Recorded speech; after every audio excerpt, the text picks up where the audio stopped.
Et salut tout le monde, on se retrouve aujourd'hui pour une nouvelle vidéo et aujourd'hui je continue un peu mon tour de Première Ligue parce que j'avais envie dans cette vidéo de parler de Manchester City, de leur chance de trophée cette saison en Première Ligue, en Ligue des Champions.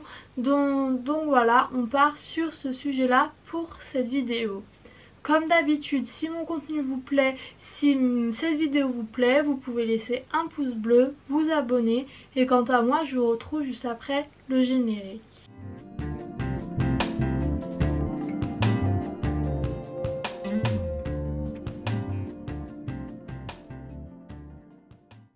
Pour cette vidéo, le sommaire va être très rapide parce que je vais faire deux parties. Une première partie, je vais revenir sur la saison de Première Ligue de Manchester City. Et dans une deuxième partie, je reviendrai sur la saison en Ligue des Champions de Manchester City, ceux qui peuvent en attendre. Et voilà, tout de suite, on part avec la saison de Première Ligue pour Manchester City.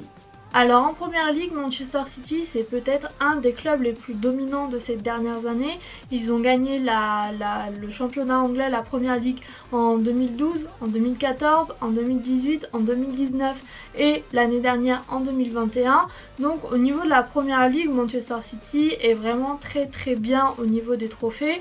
Donc est-ce que cette année ils vont encore pouvoir la gagner? Pour moi je pense que c'est toujours un objectif parce que la Première Ligue reste quand même très prestigieuse, mais pour moi c'est pas forcément l'objectif principal du club parce qu'ils l'ont déjà gagné plusieurs fois. Maintenant ça devient un peu la norme de voir Manchester City gagner la Première Ligue avec même beaucoup de points d'écart. L'année dernière encore ils avaient vraiment un très grand écart avec le deuxième.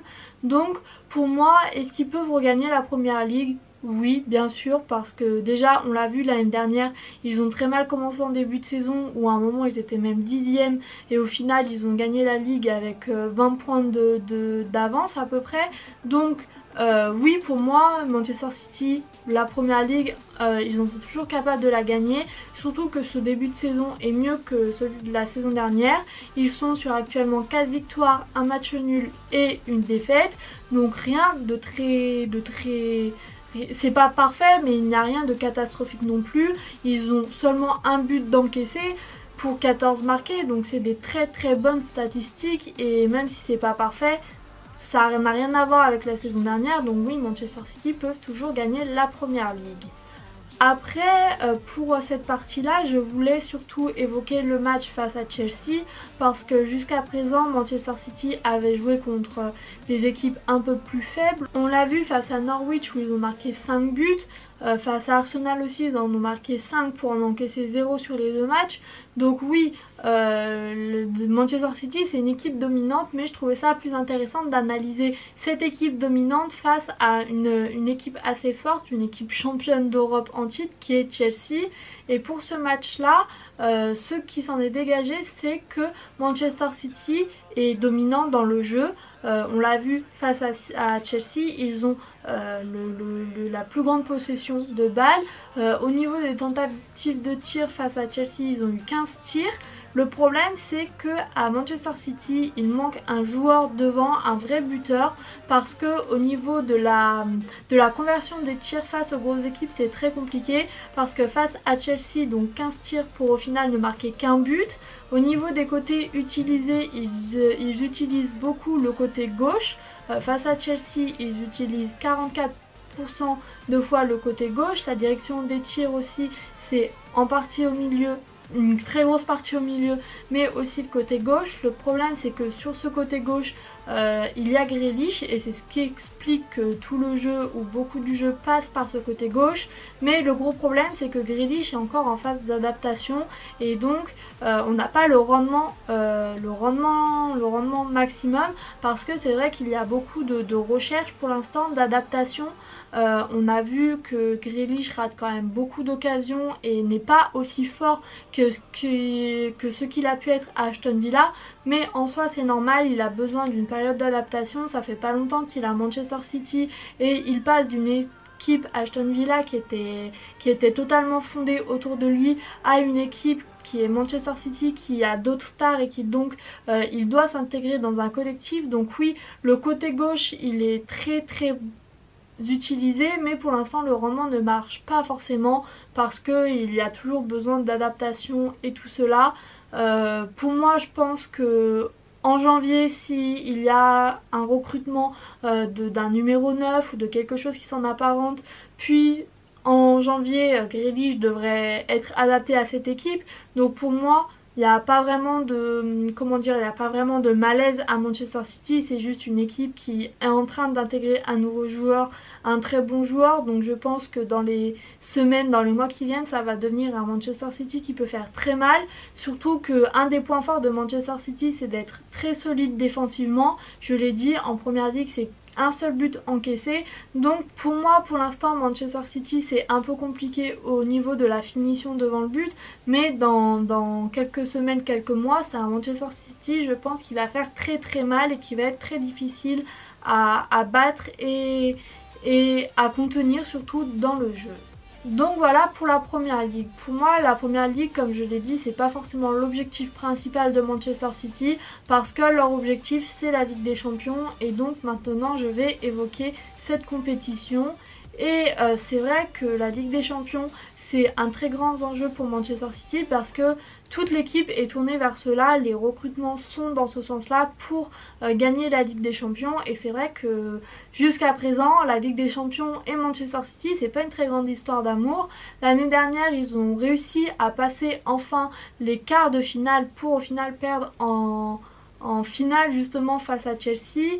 Les années d'avant c'était très compliqué aussi. Cette saison je pense que Manchester City sur le papier en termes d'effectifs, ils ont l'effectif pour gagner. Je pense que Manchester City c'est un des meilleurs effectifs d'Europe.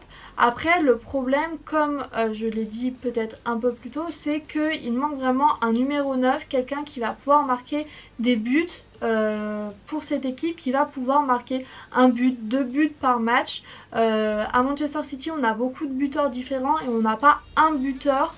Ils voulaient recruter Harry Kane et typiquement c'est le joueur qui leur manque, un joueur de ce profil là, un joueur qui sera devant, qui pourra et qui saura marquer des buts, qui peut faire gagner des matchs. Et c'est vrai que pour parler de la Ligue des Champions de Manchester City, j'avais envie d'évoquer le match contre Paris et durant ce match là je pense qu'il a parfaitement illustré ce manque d'un joueur devant pour marquer des buts parce que face à Paris, face au PSG, Manchester City a dominé comme toujours. C'est une équipe très dominante, Manchester City, que ce soit dans la possession de balles, dans les duels aériens remportés, dans le nombre de tags, de passes, de tentatives aussi, de tentatives de tirs, parce qu'au niveau des tirs face à Paris, ça a été 18 tirs pour Paris et 6 tirs pour le PSG.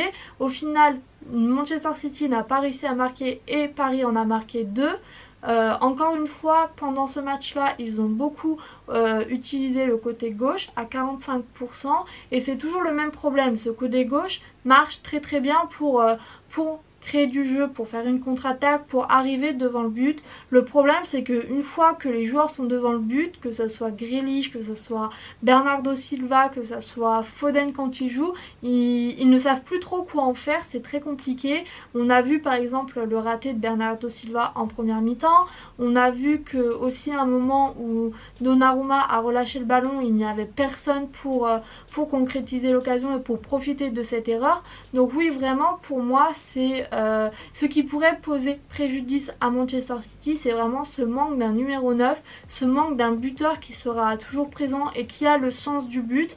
Voilà pour moi. Est-ce que Manchester City peut gagner la Ligue des Champions? La réponse est oui, parce que ils ont un des effectifs les plus chers, un des mercatos les plus chers d'Europe. Ils ont un très bon collectif quand ils décident de jouer collectivement. Donc pour moi, oui, Manchester City peut gagner la Ligue des Champions. Le problème et peut-être le point faible, c'est que voilà, il y a un manque d'efficacité devant le but et un manque de pragmatisme, un manque de quelqu'un qui sache marquer dans toutes les situations et à tout moment. Mais sinon cette équipe est très très très forte. On a vu face à Paris que s'ils avaient eu un attaquant, s'ils avaient eu un Harry Kane, un Erling Haaland, ils auraient marqué, ils auraient gagné ce match. Je pense que ça fait pas trop de doute. Mais c'est vrai que face aux plus grosses équipes, aux équipes qui vont avoir un bon bloc défensif et qui vont avoir de très bons attaquants, c'est difficile pour Manchester City de gagner des matchs. En conclusion, est-ce que cette année va être l'année des trophées à Manchester City? Je pense qu'au niveau de la Première Ligue, au niveau des coupes de la Ligue anglaise, des coupes anglaises, ils vont forcément gagner une de ces trois-là, voire les trois, voire deux. En tout cas, en Angleterre, Manchester City est dominant depuis pas mal d'années. Mais au niveau de la Ligue des Champions, ça va être le gros point d'interrogation. Pour moi, ça peut être compliqué s'ils n'arrivent pas à résoudre leurs problèmes de pragmatisme devant le but. Parce que s'ils n'ont pas un numéro 9, s'ils n'ont pas quelqu'un qui marque des buts, ça va être très compliqué parce que dans des matchs de Ligue des Champions où ils vont devoir affronter le Bayern, Liverpool, même le PSG, on l'a vu, qui sont des équipes qui n'ont pas besoin de beaucoup d'occasions pour marquer. Si eux, ils continuent à avoir 18-20 tirs par match pour au final 1 ou 2 buts marqués, ça va pas suffire pour être champion. Donc voilà pour cette vidéo, j'ai fait à peu près le tour de tout ce que je voulais dire. Je ferai 2 autres vidéos sur les meilleures équipes de Première Ligue, donc j'en ai prévu une pour parler de Chelsea et une pour parler de Liverpool. Donc voilà, j'espère que cette vidéo vous aura plu et quant à moi je vous dis à bientôt pour une nouvelle vidéo et salut!